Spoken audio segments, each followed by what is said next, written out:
Nalamuki na tongo nalingi nayoka basango mboka Nalamuki na 6h nalingi nayoka information Nauti mosala nalingi nayoka sango mboka Qui cherche trouve Ereka. Merci Nabino, merci Nabalandi nyonso ya Ereka Info.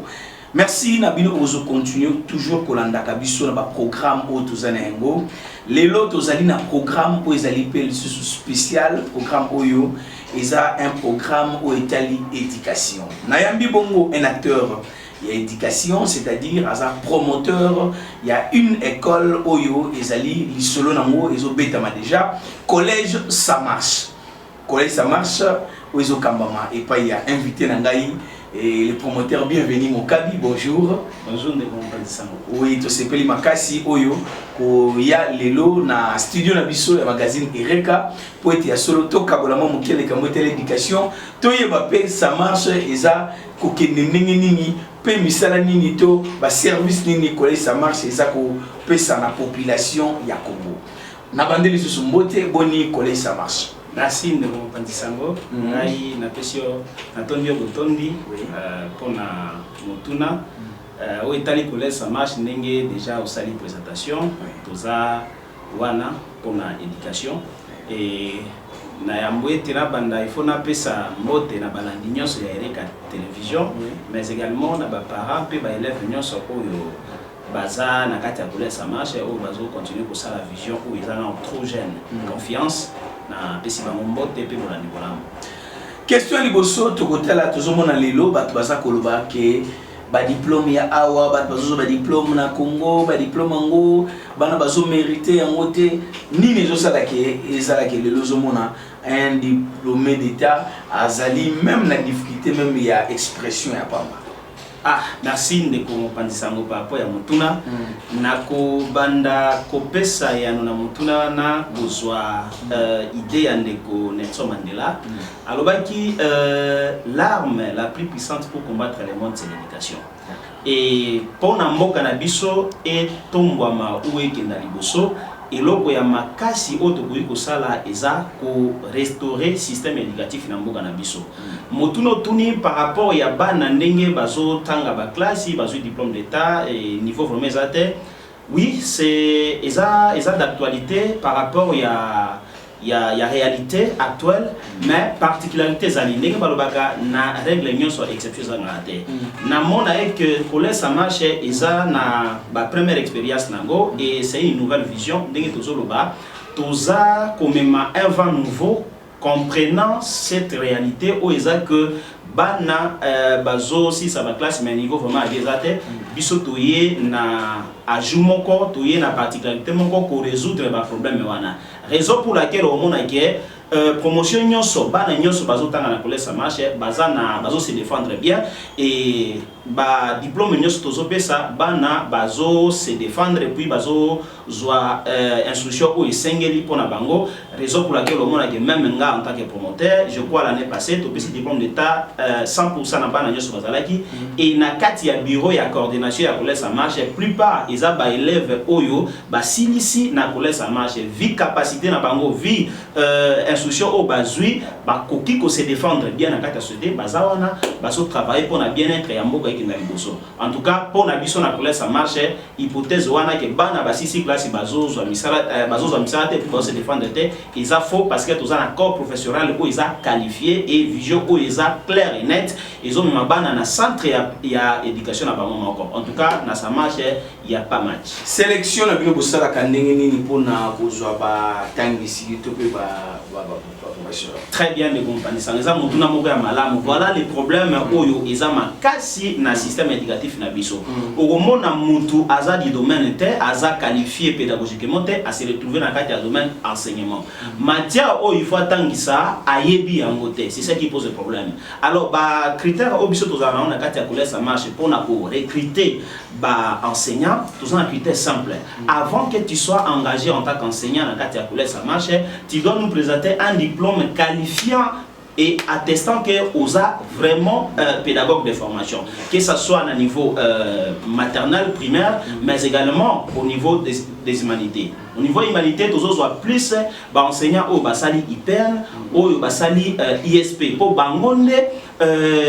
éducation à Mokanabiso et pesi bango pifo yako œuvrer dans le domaine éducatif yako tangi ça pour former ba élite ya lobby. Raison pour laquelle biso pour nato engagé en tant qu'enseignant dans collège ça marche, tu dois avoir fait l'IPN ou encore l'ISP. Mais ce qui est à niveau maternel ou primaire, tu dois nous présenter un diplôme d'état en section pédagogique parce que y a une section oyo ils ont préparé balakisi na niveau il y a été au bosso loko la primaire et puis maternelle. Voilà un peu ba principe tous en ango pour na correcter ba enseignant na kati ya collège ça marche. Moi muke na likambo etali parce que tous le bela makambo etali éducation to yebi que ministère ya EPST ezali ona pona kosala musala malamu. Na komona na ndenge makambo ebandi ya ba gratuité na bino ndenge bozali ko kende na privé, est-ce que etie bino mo panzi likolo to likambo? Merci beaucoup de comprendre ça pona mutuna en tant qu'acteur éducatif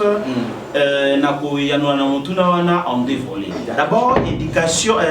gratuité et enseignement eza garanti par la constitution de notre pays. En tant que citoyen congolais, eza processus et puis eza initiative oyo mokonzi mboka zui pona colléger tâche na ba para au baza de mini au que l'état koki kozwa en charge éducation ya bana na biso pour lobby ba ko mabato na kati ya société. Mais ce qui tozongi na kati ya histoire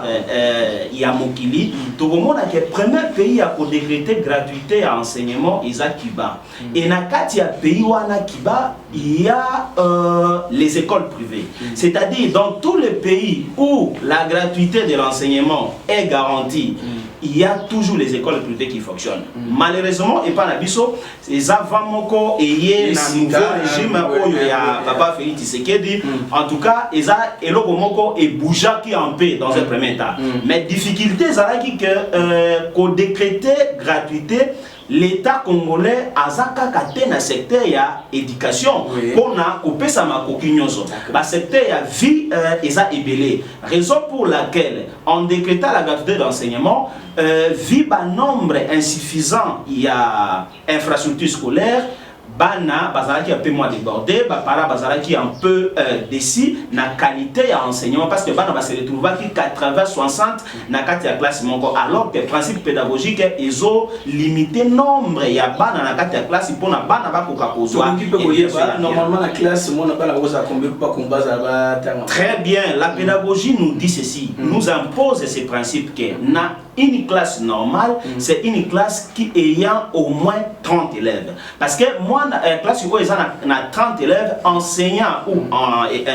institutrices, azana makoki à contrôler moi na moko kolandela comment moi na comment parce que il faut que ça une parenthèse la patente ko ça là que bi ya école secondaire ya école primaire ils a ko préparer moi na pour na à kota na école secondaire, c'est-à-dire moi na aussi école primaire azala capable ya kotanga ya kokoma et puis ya ko s'exprimer normalement. Alors ce qui va na balike belé na kati ya salle ne comprendre sango au mona que enseignant aza mutu akozala fatigué akoka kolanda te ba bit akoka kolandela te mwana moko parce que bi ya enseignement primaire ezala atteint et respecté ou ezaka mwana eba kotanga kokoma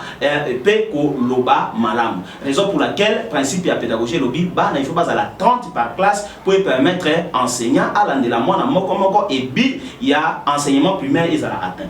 Tu as vu que école, les structure moko, les trobenga mo lokola, les établissements, oyo, les commercial. Mais est-ce que beaucoup de rappelé dans les cas sociaux que moi na mokaza maïe les makasi, oyo na bino pour na promoter oyebi, na ba titulaire ba yebi, mazana ba difficulté au foot là. Kufu de Minerval. La difficulté tozana yango eza yango wana ndenge lobi ba cas sociaux na kozwa par exemple vision o tozo lobela ya Collège Ça Marche o izwa mina komina matete ndenge o tikosa la présentation toza d'abord une école mais na kati ya vision ya ONG une fondation c'est-à-dire ezana bana oyo bazana ba difficulté ya kotanga ba para bazana difficulté ya kotangisa bango donc omona ke mwana za mayele na kawana toza obligé en tant qu'acteur social également il y a qu'à venir en aide dans kati ya mwana na vie éducationnelle ya mwana wana pour que azwa a bénéficier na même qualité d'enseignement peut-être mwana wana lobby akoki kokoma mokonzi ou akoma pe mutu monene na kati ya mboka o yango tozalaka beaucoup plus na ba moko regardant na ba cas sociaux na modèle wana voilà to kota na muzindo penza ya makambo etali Collège Ça Marche bande ko beaucoup tibiso na nzela na yambi bongo promoteur bienvenue Mokabi ou azali bongo promoteur ya Collège Ça Marche ezomi na commune ya Matete na quartier Maindombe numéro combien 46A numéro 46A bato baibaki kala Matete ça na hôtel Moureba Nuit Blanche voilà donc Nuit Blanche ata batate ya kala banzembo kala bayemba yango donc azaka à côté ya Nuit Blanche et ya hôtel Nuit Blanche voilà tozo ko banaye toye basiko Collège Ça Marche botami déjà isali bambula boni. Merci de comprendre sango Collège Ça Marche lelo oyo tozo tanga jour pour jour 3 ans que ezo exister na kati ya commune ya Matete mais musala nango zo la kisama loko les isala bambula belé exactement et ça par rapport à la vision n'est pas outil expliquer awa une vision qui est encore jeune et ça peut conseil na pesa kana bande konanga nyoso o baza ba jeune loko ande ko pandisango nazomona que vous êtes trop jeune c'est-à-dire nous les jeunes jadis tant to botamaki ba biso la jeunesse est l'avenir du pays alors avenir wana ba biso lobby et ça présent na biso lelo c'est-à-dire il faut tout travailler to pesa les meilleurs na biso poto les guepe na bana o to bota baza considérer le quoi jeunesse et à lobby un pays digne où peut permettre bango ba évoluer par rapport na yangonde biso tozawana tozo pesa vraiment les meilleurs na biso en ce qui concerne qualité ya éducation pendant ces 3 ans il faut avouer que niveau à Moussa les salama ça marche ils ont payé ça va diplôme mais chaque année 100% ça marche ils ont payé ça éducation où ils a il y a qualité que ba para baza tellement content et raison pour laquelle toujours continuer à travailler tous ces fatigués malgré la difficulté est-ce que tu peux ba ni motiver qui au sala une école très bien et ça question moko malamu mingi et ça question o nakutana kanango de temps à autre batu na nga mais yo za jeune boy comment aux idées à ça l'école et ça par rapport à vision on a tellement compris na zui question moko posa ki awa système éducationnel na mboka na biso et ça un peu au rabais dans le sens que moi na 6 classe à diplôme d'état mais azo pour se défendre connaissant toutes ces difficultés en tant qu'enfant congolais, parce qu'on est jeune congolais, on a étudié ici, on a eu toutes nos formations ici, tu comprends de la difficulté au système éducatif et ça aussi la formation d'élite de demain n'est motivant qui biso que non ndambo o tozanango l'éducation au biso tozui instruction au tozui il faut qu'on mettre en place une structure scolaire pour permettre biso tozani to encadrer jeunesse pour na to relever défi oyo etali makambo ya système et éducationnel na mboka na biso. Est-ce que vous avez tabou ceux qui n'a tuni la formation yo sali? Non. Merci beaucoup de mon pandisango. Nasa d'abord diplômé d'état en pédagogie, mais je crois que l'université n'a sali et logo mosusu n'a licence en informatique, mais également licence en économie. Voilà un peu ma formation. D'accord. Mokolo ya samedi 16 octobre 2021 boyebako ezalaki spécial pour na bandeko ya Collège Ça Marche oeza kokambama epai ya promoteur bienvenue Mokabi bakisele les jeunes promoteurs oya betaka ba 100% ndenge bozali komona liboso ya Collège Ça Marche bana classe ba diplômé ba sangani elongo na ba professeur na bango wana carnaval bino moko botala etuluku ya bato oyo tala ndenge nini batomboli les jeunes promoteurs bienvenus Mokabi en tout cas pour na kolakisa que epai na ye 100% ezali dada.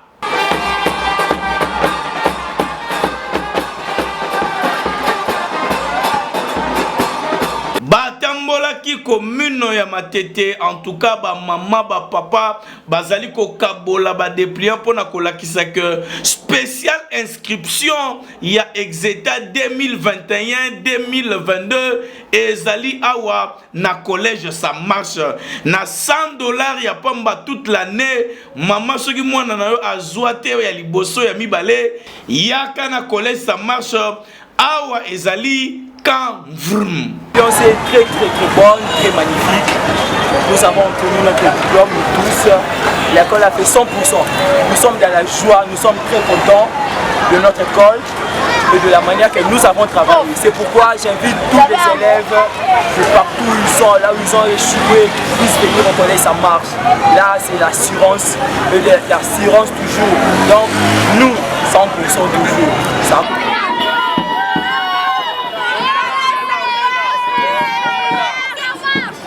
Merci de comment penser sango na libako pesi surtout za na esengo makasi ndenge ozomona mokolo ya lelo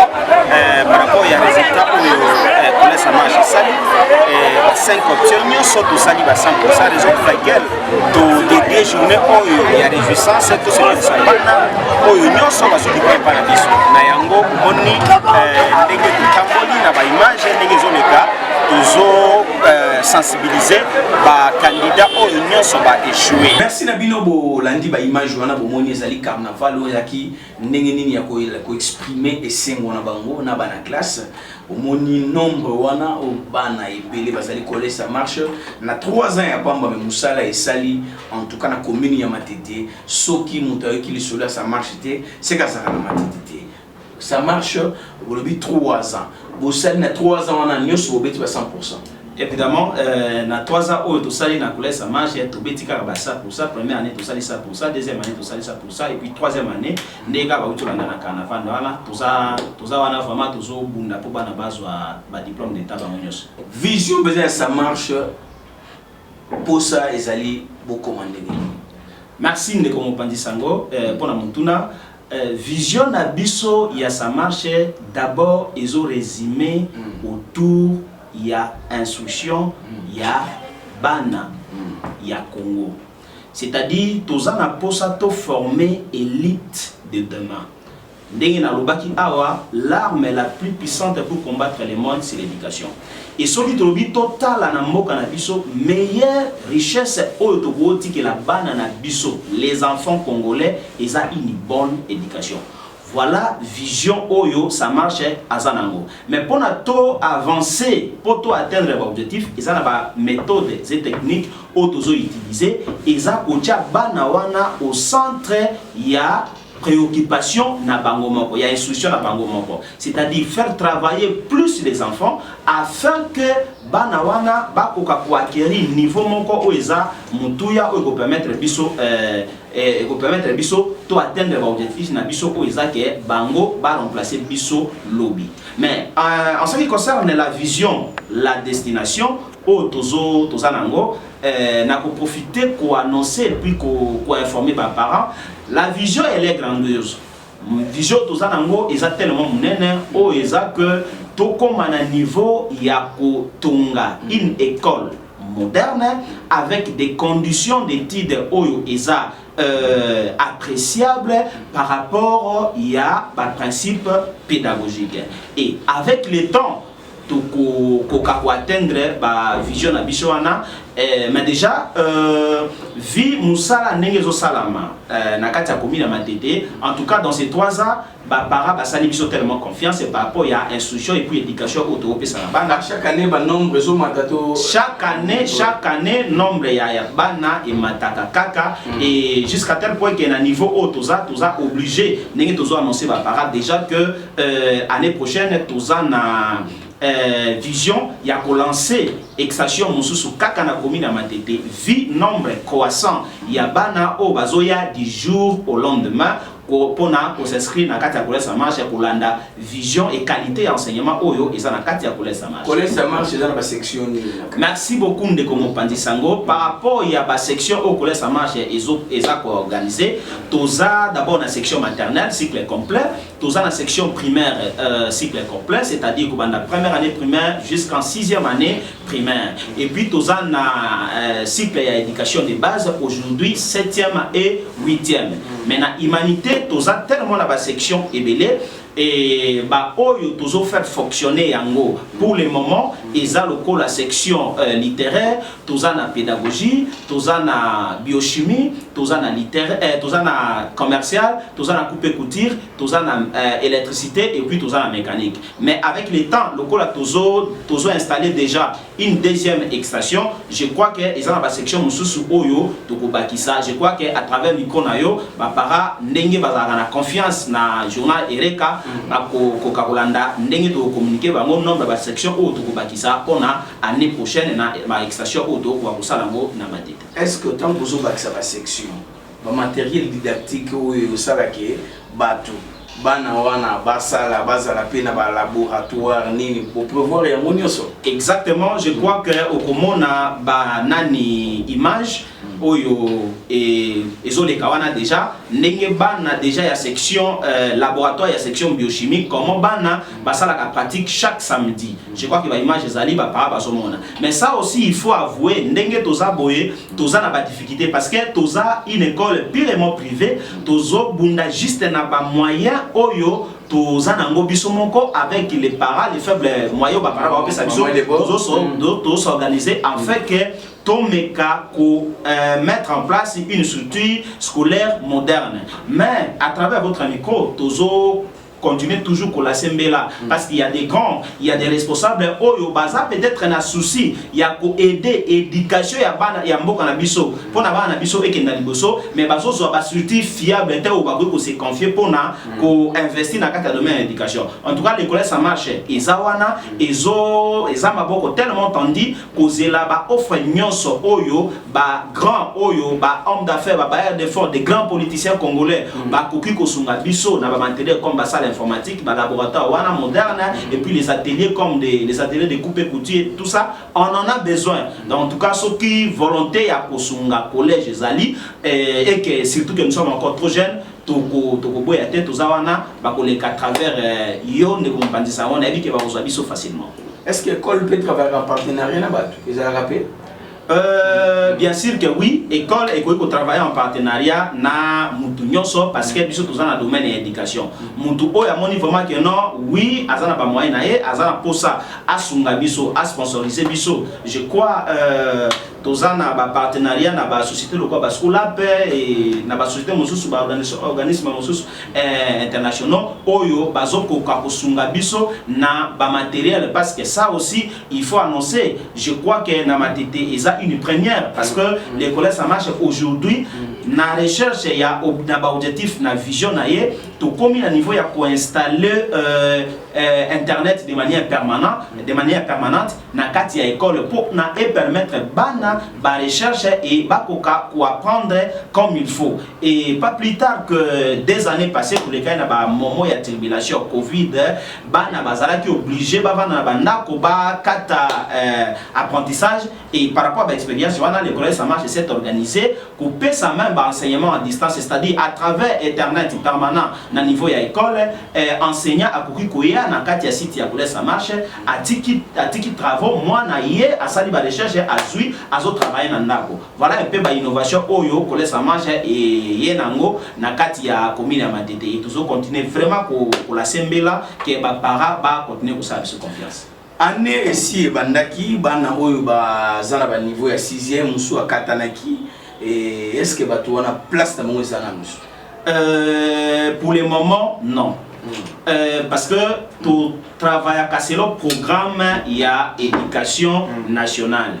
Dès lors que bana baza déjà dans le processus il y a signé ba souche contrôle le dossier de et salami et ça difficile que to yamba bana to komisa bana na moment oyo mais oyo nyonso akatanaki eke ane oyo bane bande azui makoki ya kotanga lisusu te toza vraiment très disponible pour naie akoya azu inscription naie normalement à réserver place parce que bana bazo ya tellement belé et qu'on permettre que année prochaine temps classe au banda en mois de septembre aza classé et puis aligné parmi liste ya bana oyo ko laisse marche azana bango pona examen d'état ya année prochaine voilà to solo la maman ke oza siko masolo to solo la net masolo akati kutala musala munene wanesa makole sa marche pour très bienvenue c'est ce télé wapi ozala ngomba to ozala na samai. Merci beaucoup pour la question Nayo. Ce qui n'a pas lango, je serai un peu trop bref. Na télémi na Yesu Massi. Yesu besoin Jésus-Christ de Nazareth. 100% Jésus. Il y a Guéguété. 100% Jésus. Merci promoteur, bienvenue au Kabi en tout cas. Ma question est qui Yabiso, Biano et Zalaki Yayo. Na évité to pesa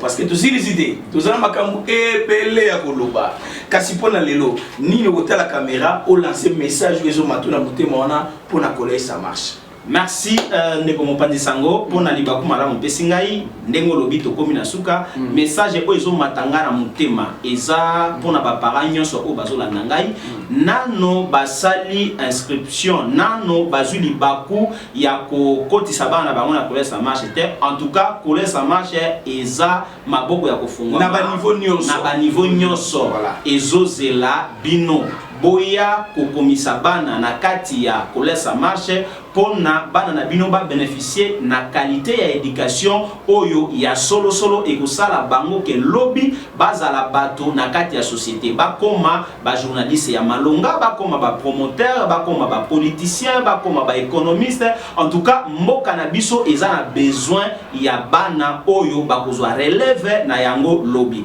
raison pour laquelle tozo la sembela na ba parents nyoso wana ndenge to lobby en tout cas bisika eza ebele na kati ya kolesa marche boya bosala biso confiance adresse ezaka ka moko ndenge ndeko Mpandisango lobby na kati ya commune ya Matete